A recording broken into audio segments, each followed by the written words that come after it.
Nakailso po ako. Bye-bye. Reyna, saan ka pupunta? Nay, Greg po.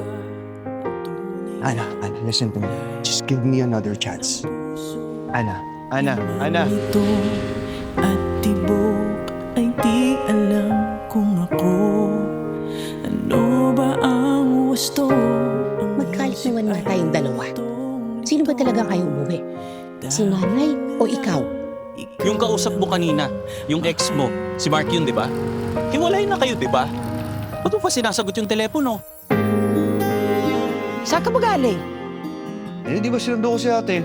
Baka nakipag-date ka. Wala ka pa bang boyfriend? Eh, kagabi, babae yung flirt mo. Ngayon naman. Ana, can't you accept the fact that I'm fluid? Never solid, never gas. Fluid. Huwag ka na umiyak. Tutan, magkasama tayong dalawa. I have to take this flight. Ha? Akala ko ba naka-leave ka? Wait lang, may naisip ako. Pwede ba akong tulungan ulit?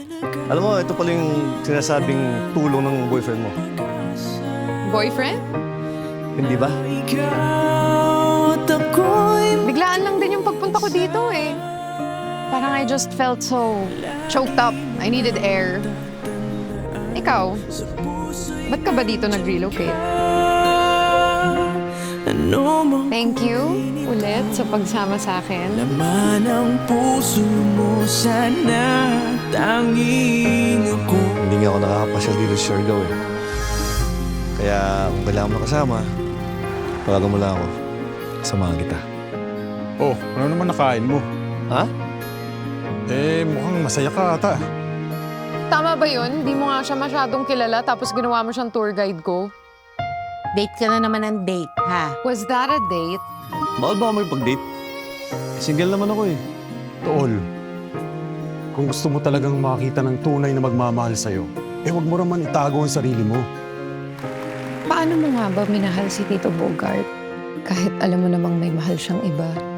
Wala namang kondisyon ang tunay na pagmamahal. Pagmahal mo siya, kahit sino pa siya, kahit ano pa siya. So meaning to say, pwede ka ma-inlove sa lesbian, Kahit sa baliw. sa fluid. Talaga wala nang pag-asa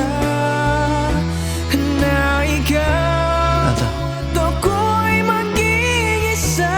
nandidiri ka pa sa akin? Ano mang kulay nito, laman ang puso mo, sana tanging